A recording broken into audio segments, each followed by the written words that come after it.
A billionaire CEO sat alone while an entire ballroom laughed at her ruined family name. Until a struggling single father stood up in front of Manhattan's richest people and said one sentence that silenced the room.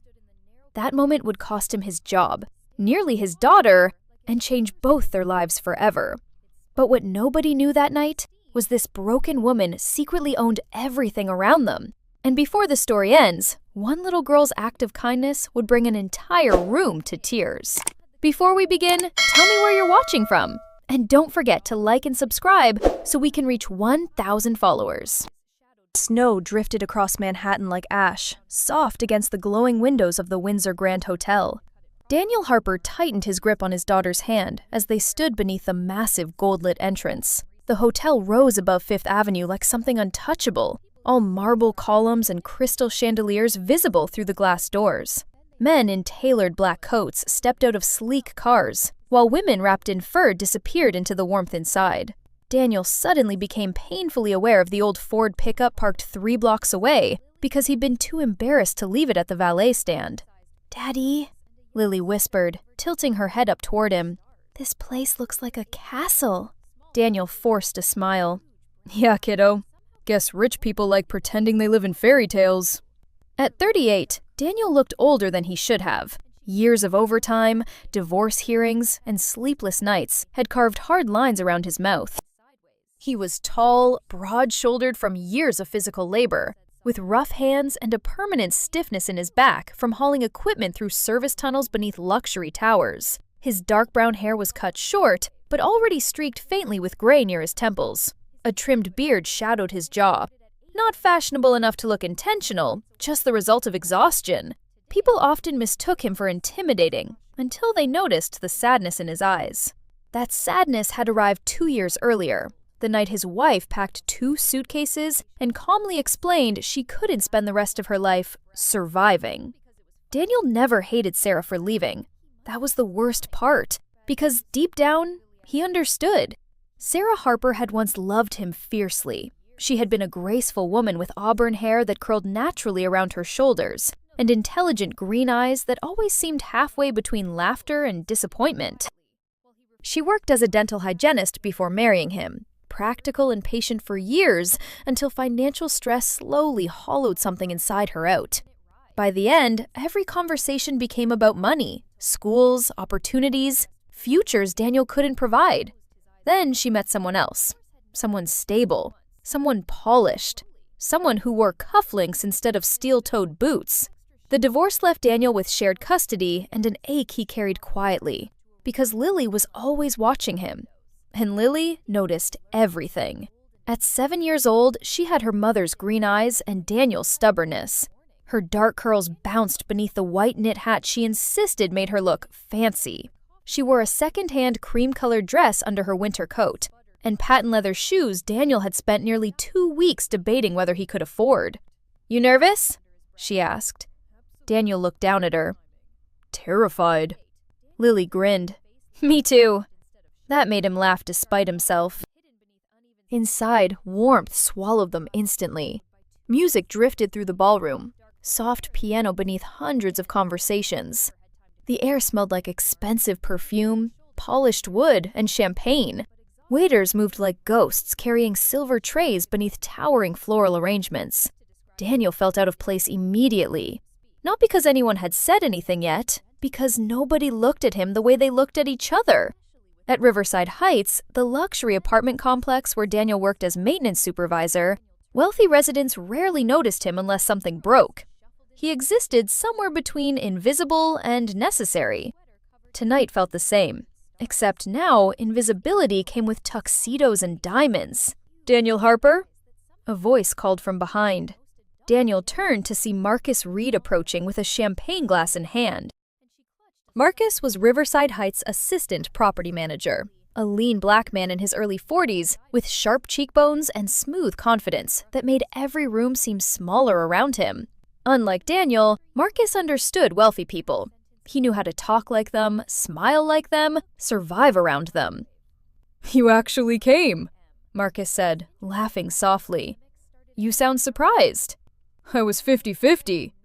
Marcus crouched slightly toward Lily. "And who's this future billionaire?" Lily smiled shyly. "I'm Lily." "Well, Lily, you officially look more elegant than everybody here." Daniel shook his head. "Don't encourage her." "Too late," Marcus replied. Then his expression lowered slightly. "Listen, just keep your head down tonight, okay? These events are politics. Half these people donate money just so magazines print their names." Daniel glanced around the ballroom. "Trust me, I already regret coming."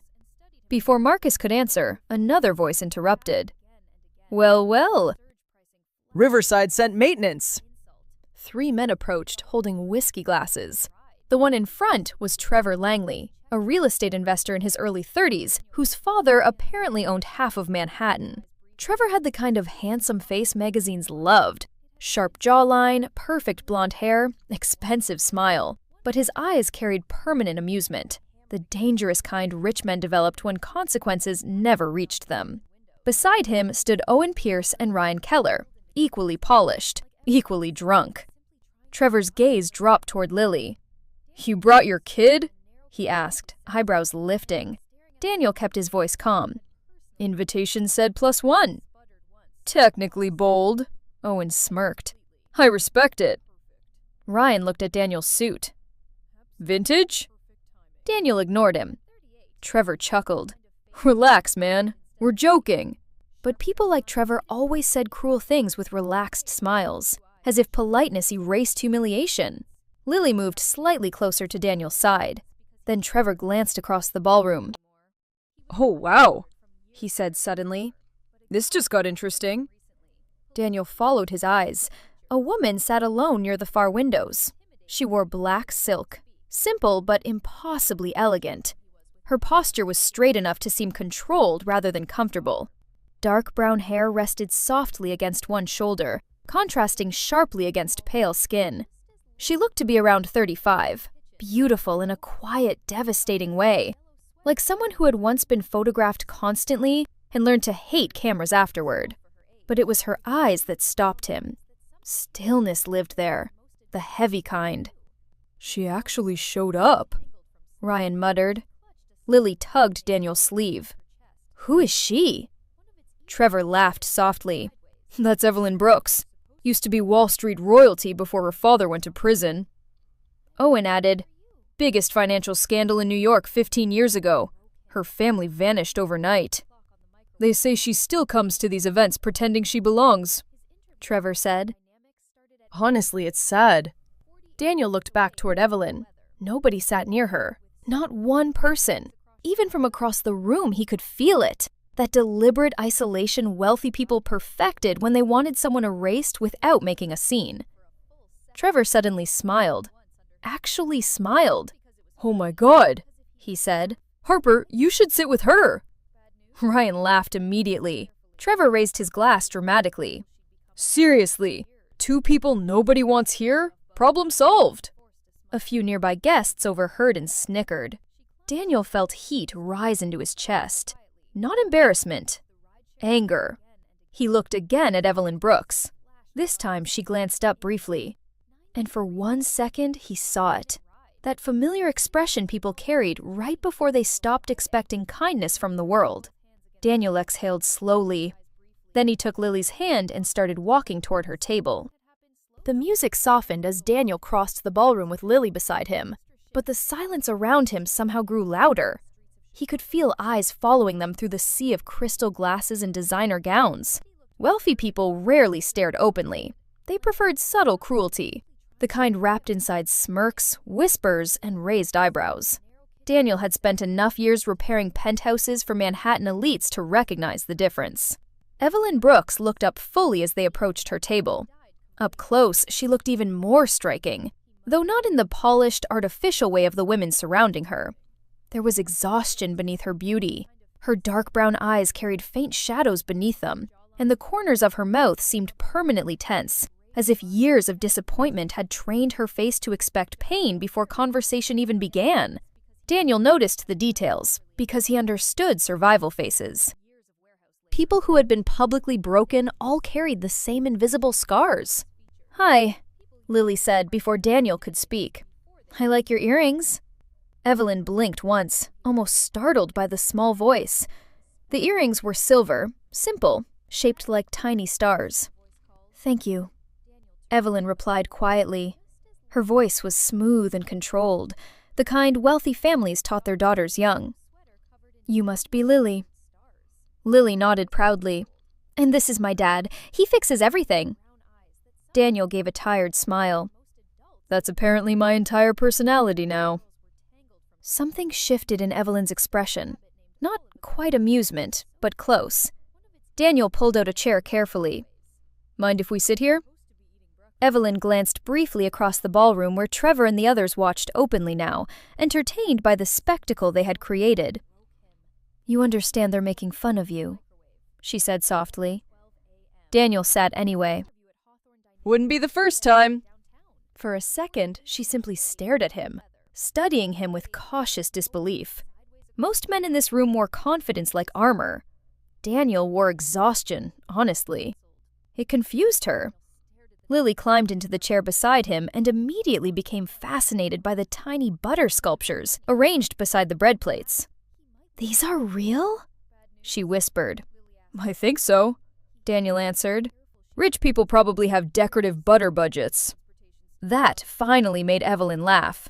It was small and sudden, but real enough that Daniel almost looked surprised himself. The sound changed her entire face. For one fleeting moment, she looked younger than the woman the tabloids used to photograph beside hedge fund billionaires years ago. You're funny, Lily informed her seriously. I used to be, Evelyn replied. The answer carried more sadness than humor. A waiter appeared beside the table holding champagne. He was an older man with silver hair and posture so straight it seemed military. His name tag read Arthur. Unlike most staff in the ballroom, Arthur didn't look at Daniel with quiet judgment. Years working luxury events had probably taught him who people truly were beneath expensive clothing. Can I bring your daughter something else to drink? Arthur asked gently. Shirley Temple? Lily asked hopefully. Arthur smiled faintly. Excellent choice. As he walked away, Evelyn watched him go. He's worked here 23 years, she said quietly. Longer than most executives stay married. Daniel smirked. That's specific, huh? I notice things. I can tell. Silence settled briefly between them, though it felt less uncomfortable now. Across the ballroom, Trevor's group had grown larger. A few more investors had joined them, circling like men gathering around a fire. Daniel recognized the type immediately. Young enough to still enjoy cruelty, rich enough to avoid consequences for it. Evelyn noticed his gaze. You don't have to stay here, she said. Seriously. Daniel leaned back slightly. You keep saying that like I'm trapped. Aren't you? The question hit harder than she intended. Daniel looked down at Lily, who was carefully stacking bread cubes into a tower. Then he answered honestly. Most days, yeah. Evelyn studied him again. The thing about Daniel Harper was that he never sounded self-pitying. Even when admitting something painful, he said it like weather, unpleasant but unavoidable. What happened to your wife? Evelyn asked before she could stop herself. Daniel rubbed his jaw slowly. She got tired. That's not an answer. It's the honest one. He stared toward the chandeliers overhead, their reflections trembling faintly in his eyes. Sarah wanted a bigger life than I could give her. Better schools, better neighborhoods, stability. He shrugged once. Turns out love starts struggling when rent does. Evelyn looked away. That sentence felt too familiar.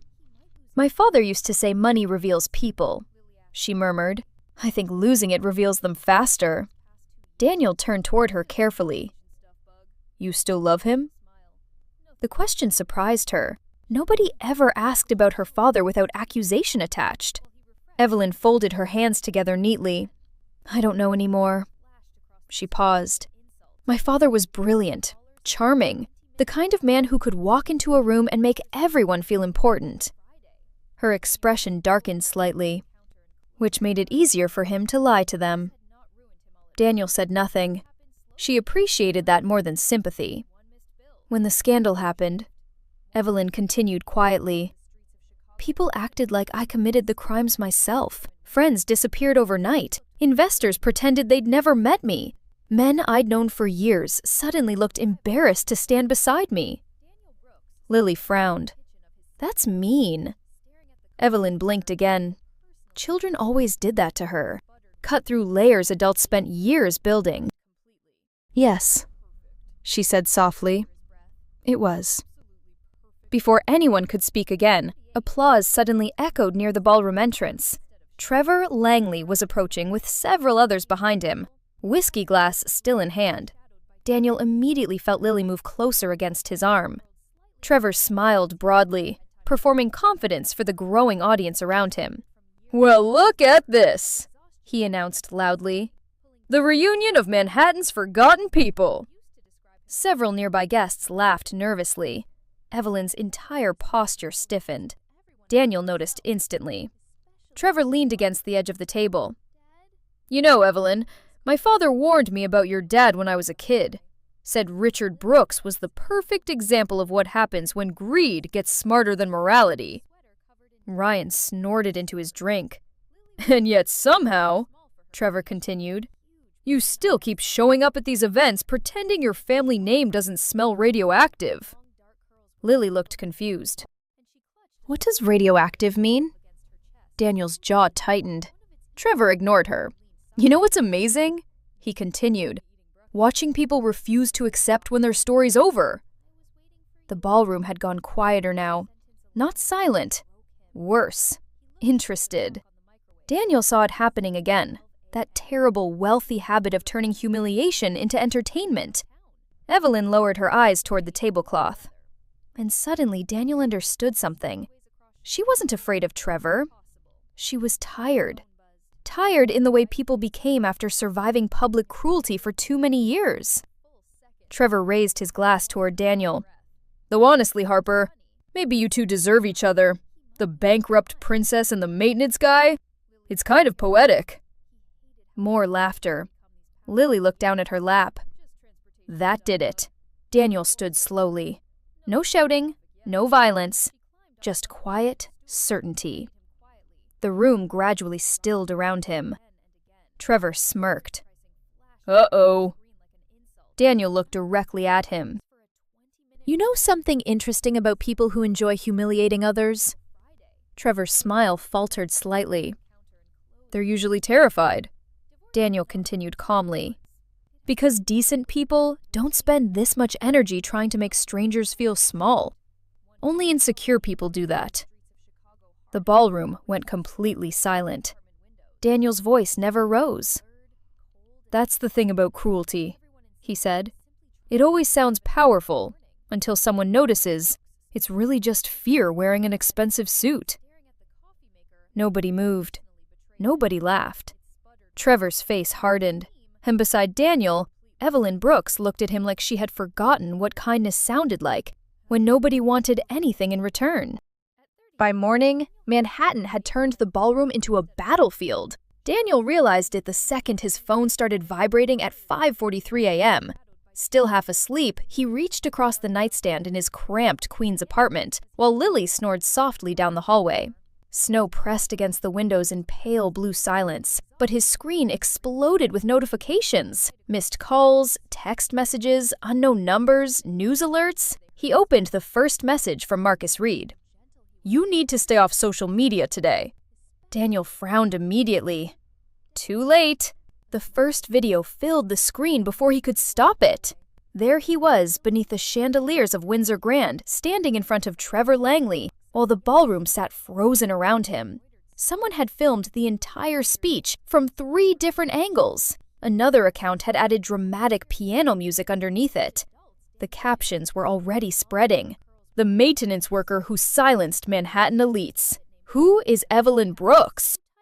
Kindness goes viral at Windsor Grand. Daniel cursed under his breath. He hated attention. Always had.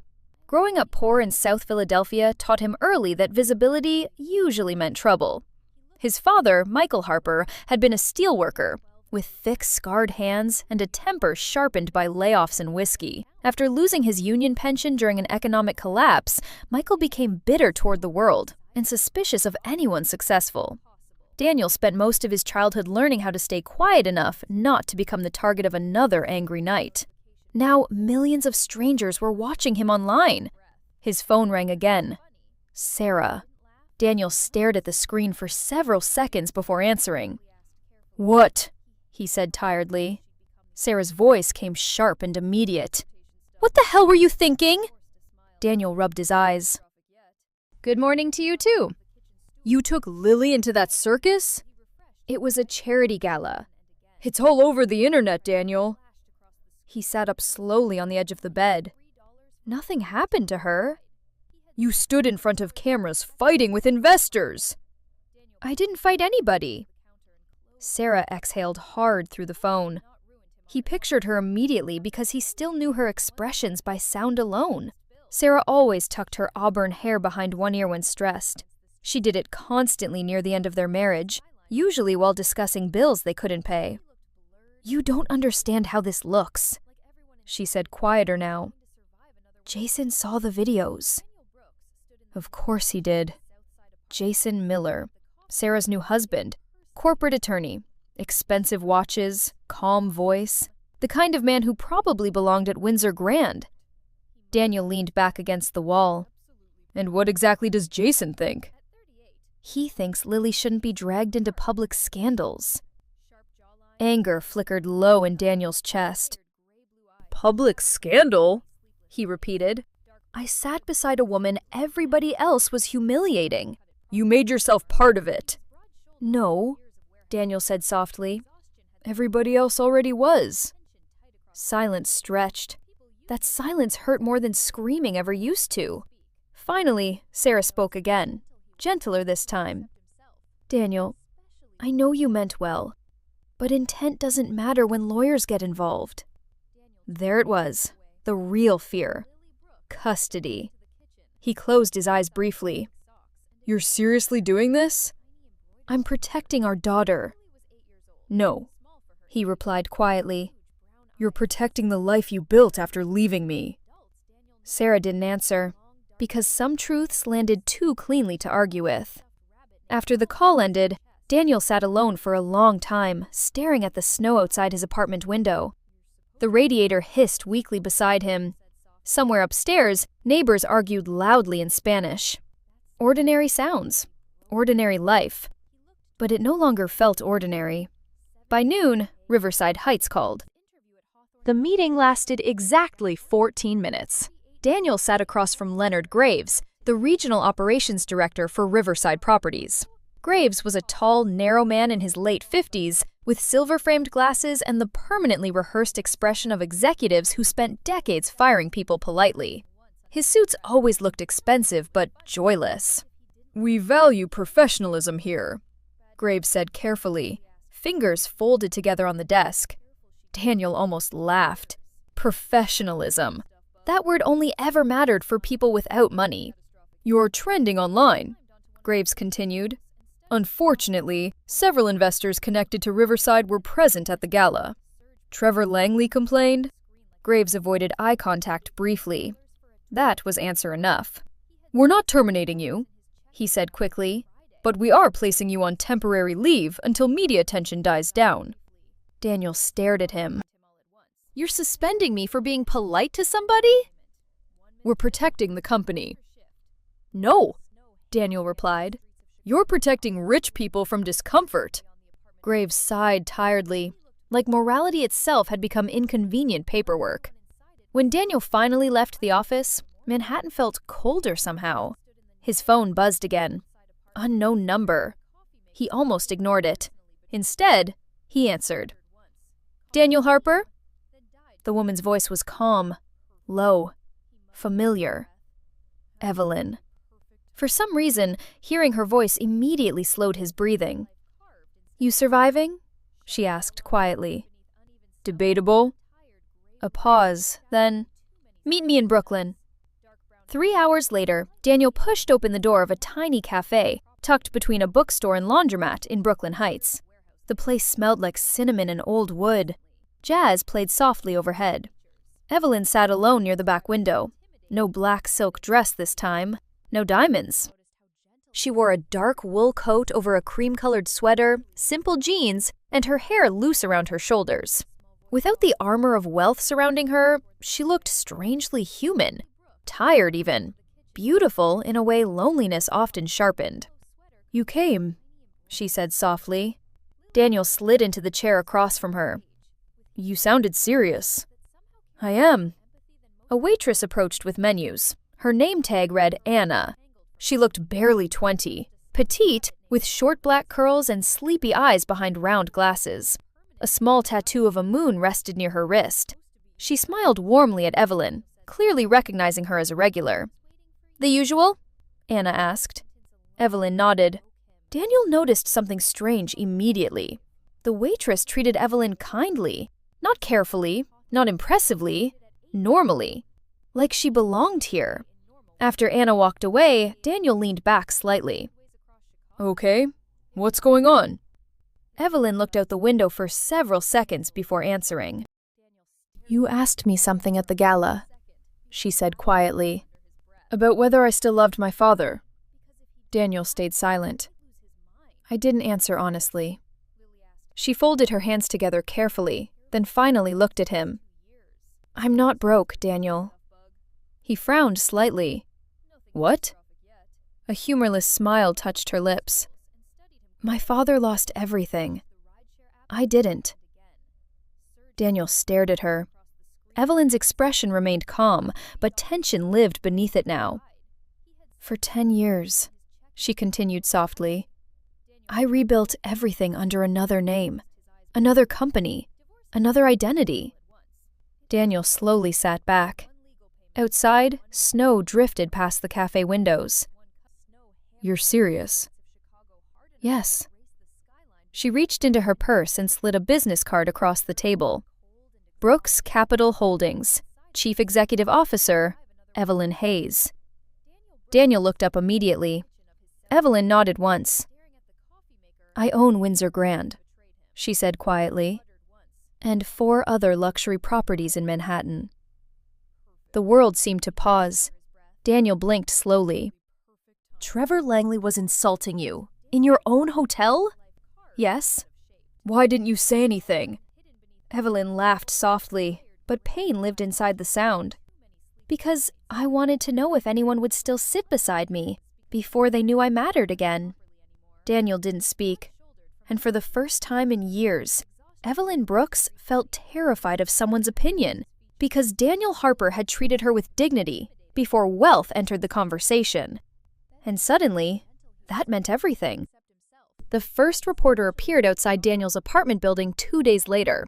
He stood beside a black SUV in a camel-colored overcoat, holding a microphone while snow gathered along his polished shoes.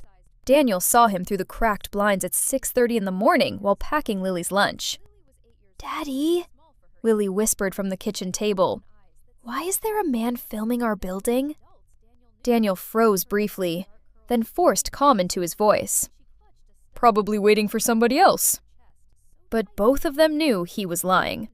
The media storm had grown far beyond a viral Gala video now. Every news channel in New York had picked up the story after anonymous business insiders leaked Evelyn Brooks' real identity. Overnight, headlines transformed her from disgraced heiress into secret billionaire CEO. And Daniel became collateral damage. The repairman who captured a billionaire's attention. Who is Daniel Harper? Social climber or accidental hero? He hated every headline. Not because they insulted him, because Lily could read now. At school that morning, parents stared openly. Some smiled sympathetically. Others looked uncomfortable, as though controversy itself might spread through proximity. Daniel noticed one mother physically guiding her son away from Lily near the front entrance. That hurt more than the reporters. Lily noticed too, but she stayed quiet. She had inherited that from him. Inside the school lobby, Principal Rebecca Nolan approached Daniel carefully. Rebecca was a woman in her early 50s, with short silver blonde hair and warm brown skin. She dressed simply. Long wool coats, practical boots, reading glasses hanging from a cord around her neck. Years working public education in Brooklyn had carved patience into her voice, though exhaustion lingered behind her eyes. She believed fiercely in protecting children, because nobody had protected her own son from bullying years ago after his father's overdose made local headlines. "Mr. Harper," she said softly, "may I speak with you privately?" Daniel already knew this would be bad. Rebecca led him into her office. The room smelled faintly of coffee and old books. Children's drawings covered one wall beside framed academic awards. "We've received complaints," she admitted gently. Daniel laughed once without humor. "Of course you have." "A few parents are concerned about media attention around Lily." "She's 7. "I know." "They're treating her like a scandal." Rebecca folded her hands together. "Most people are cowards when wealth enters the room." That surprised him. She leaned forward slightly. "Listen to me carefully. Lily has done nothing wrong. She's kind, bright, and deeply loved by her teachers." Her expression tightened. "But some influential families are pressuring the school board." Daniel felt exhaustion settle deeper into his chest. Everything good in life suddenly seemed fragile when rich people became uncomfortable. By noon, his suspension from Riverside Heights became official. Marcus Reed called him personally. "I'm sorry, man," Marcus said quietly through the phone.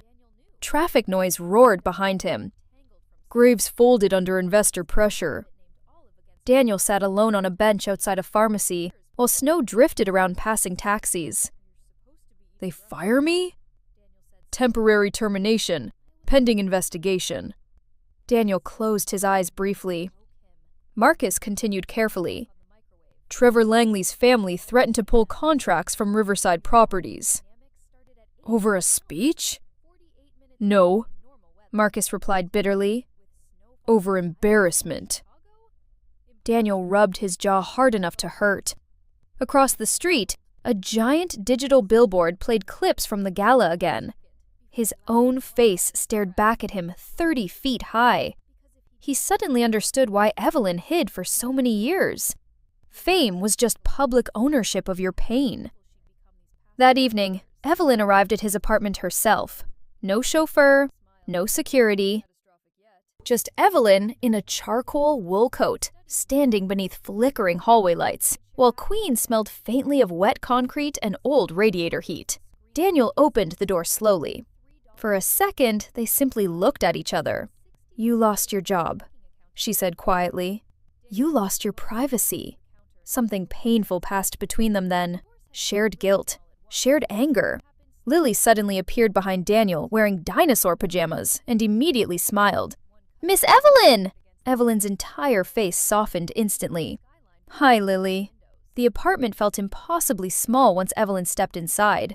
Her life carried invisible elegance with it, no matter how simply she dressed. Yet she never acted uncomfortable about the cramped furniture or peeling paint near the ceiling. That mattered to Daniel more than he expected. Lily dragged Evelyn toward the couch to show her drawings, while Daniel made coffee in the kitchen. He watched them quietly from across the room.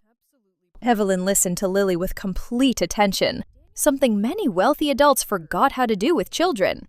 She smiled gently at every story, every crooked crayon picture, every dramatic explanation involving schoolyard arguments and cartoon dogs. "She likes you," Daniel said later, after Lily finally fell asleep. Evelyn stood near the apartment window, looking out over snow-covered rooftops. "I know," she answered softly. "That scares me." Daniel leaned against the kitchen counter. "You're planning something." Evelyn turned toward him fully now. "Yes." Her eyes looked steadier than before. Determined. "I'm holding a press conference tomorrow morning." Daniel stared immediately. "Evelyn!" "I'm done hiding." She stepped closer slowly. "For 10 years, I let people like Trevor Langley define me through my father's mistakes." Her voice tightened. "I built billion-dollar companies while pretending to be someone else because I thought survival mattered more than dignity. And now? Now I'm angry." Daniel understood that emotion well. Evelyn handed him a printed statement. "I'm going public with everything. The companies, the hotels, my real name. She hesitated briefly. And I'm telling them exactly what happened at the gala. Daniel scanned the pages silently, then stopped. You mentioned me multiple times. Because you matter. He looked up sharply. Evelyn, the media already thinks I'm using you. I don't care. I do. Silence. Then she stepped closer still. You know what the terrifying thing is? She asked quietly. Daniel shook his head once. You treated me exactly the same before you knew I had money. Her voice almost broke there. Do you understand how rare that is in my world? Daniel didn't answer, because he suddenly couldn't. The next morning, the press conference flooded every major network in America. The ballroom at Windsor Grand looked completely different in daylight. Cameras lined the walls. Journalists packed every seat. Flashing lights reflected against marble pillars, while executives whispered nervously near the back. Daniel stood off stage beside Evelyn. She wore white. Not soft white. Powerful white. A tailored suit with sharp lines and silver buttons that transformed her into something untouchable. Her dark hair rested neatly over one shoulder, and for the first time since meeting her, Daniel realized Evelyn Brooks wasn't fragile at all. She was furious. As she stepped onto the stage, the room exploded with camera flashes. Her speech silenced them within minutes. She spoke about humiliation, about class, about how New York worshipped wealth while despising vulnerability. She admitted who she was publicly without apology. Then came the question. A man stood near the front row. Charles Whitmore. 70 years old, billionaire investor. Silver-haired and sharp-eyed with the cold confidence of men who spent decades buying politicians and bankrupting competitors. His deep voice carried effortlessly through the ballroom. Miss Brooks, he said smoothly, are you truly prepared to attach your reputation to a man currently unemployed, publicly controversial, and fighting custody issues over his daughter? The room went still instantly. Daniel felt every camera turning toward him. This was it. The moment wealthy people always chose survival over loyalty. Evelyn looked at him across the stage. Then she did something nobody expected. She stepped away from the podium, walked directly down the stairs, and stopped beside Daniel. The cameras erupted wildly. Evelyn faced the room calmly. If kindness makes someone unworthy in your eyes, she said clearly, then perhaps this industry is what needs repairing. Not him. Complete silence followed. Not because they disagreed, because nobody that powerful had ever spoken to them that honestly before. And standing beside her beneath the blinding lights, Daniel Harper realized something strange for the first time in years. He no longer felt alone. 1 year later, the world looked quieter around them. Not smaller, just honest. Spring sunlight spilled across Boston Harbor in ribbons of gold, while seagulls circled above the water crying into the wind. Fishing boats rocked gently against old wooden docks, and the city behind them glowed soft beneath the late afternoon sky. There were no cameras here today, no reporters, no investors whispering behind champagne glasses.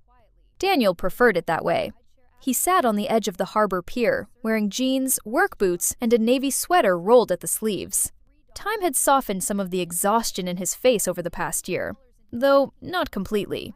He still carried the rough hands and broad shoulders of a man who spent most of his life fixing broken things. But the heaviness behind his eyes had changed. It no longer looked like defeat. It looked like peace learning how to stay. Below him, Lily darted across the dock chasing seagulls, while laughing loud enough to startle nearby tourists. At 8 years old now, she had grown taller, all restless energy and untamed curls flying behind her in the wind. She wore bright yellow rain boots despite the clear weather, because she claimed they made her run faster. "Mr. Gulliver is winning!" she shouted dramatically. Daniel laughed. "That bird is cheating." "He's using air!" "That does seem unfair." Lily pointed accusingly toward a particularly fat seagull near a lobster crate. "That one stole my cracker earlier." "Honestly," Daniel replied, "that sounds like survival." Her laughter echoed across the harbor. Daniel watched her quietly after that. There had been nights over the past year when he feared he would lose her. Court meetings, lawyers, endless evaluations by people who believed stable income mattered more than stable love. Sarah had pushed hard at first, encouraged partly by Jason and partly by fear. Fear that public attention around Daniel would damage Lily. But time changed things. The media eventually moved on. The world always did. And somewhere during all the chaos, Sarah finally saw what Lily saw, that Daniel was not reckless. He was simply decent in a world that treated decency like weakness. Their custody battle ended 6 months earlier, with shared custody unchanged. Oddly enough, Sarah cried afterward. Not from anger, from guilt. Daniel understood that too. Pain made people choose survival over kindness more often than cruelty ever did. Footsteps approached behind him. He didn't need to turn around to know it was Evelyn. She moved differently now. Lighter, not because life had become easier, but because she no longer spent every second hiding from it. Evelyn Brooks sat beside him carefully, one hand smoothing the long beige coat draped around her shoulders. Wind lifted strands of dark brown hair across her face, and Daniel noticed the silver strands beginning near her temple that she no longer bothered covering. A year ago, she would have hidden them beneath perfection. Now she simply looked real, and somehow more beautiful because of it. "You skipped lunch again," she said quietly. Daniel glanced sideways. "You sound judgmental." "I sound correct." She handed him half a sandwich wrapped neatly in paper. Daniel accepted it with a faint smile. "You know, billionaires usually buy yachts instead of monitoring people's eating habits." "I tried the yacht thing once." She leaned back slightly against the pier railing. "Turns out rich people become unbearable when trapped near open water." "That explains Manhattan." That earned him the soft laugh he secretly lived for now. For several seconds, they simply watched Lily running across the dock with a little brown harbor dog chasing after her. The dog belonged to a fisherman nearby, an old golden-brown mutt named Murphy, missing one ear and half his teeth. Murphy had become Lily's best friend during weekends in Boston because he accepted crackers as emotional currency. "You know," Evelyn said softly, "she told a reporter last week that she plans to run the foundation someday." Daniel groaned immediately. "Please no." "She also said your cooking violates basic human rights." "That feels unnecessary." Evelyn smiled wider. The Brooks Foundation had become bigger than either of them expected. It started quietly after the press conference. Evelyn sold 2 luxury investment properties and used the money to launch scholarship programs for children of blue-collar workers and single parents. Construction workers, nurses, janitors, delivery drivers, families invisible to people who measured worth through income. Daniel now ran the foundation's community outreach division. At first, he resisted the position completely. "I'm a maintenance guy," he told Evelyn repeatedly. "You're a man people trust," she answered every time. She had been right. Daniel understood struggling families because he had been one for most of his life. He knew what embarrassment sounded like in a parent's voice when asking for help. He knew how pride and desperation often lived together. And unlike wealthy executives handing out charity from polished stages, Daniel listened without making people feel small. That mattered. More than degrees. More than money. Across the harbor, Lily crouched beside Murphy while feeding him pieces of pretzel. "Slow down," Daniel called. "You're gonna make him explode." "He's emotionally hungry," Lily yelled back. Evelyn shook her head fondly. "She gets that from you." "No, she doesn't." "You once tried feeding an entire construction crew during a snowstorm because you thought everybody looked sad." "That happened 1 time." "It happened 4 times." Daniel smiled into the wind. The truth was, he still struggled sometimes with all of this. The attention, the money surrounding Evelyn's world, the strange feeling of walking into rooms where people suddenly respected him because someone powerful stood beside him. One night, months earlier, he admitted that fear aloud. "You know what scares me?" he asked Evelyn quietly, while organizing scholarship applications in her office. "What?"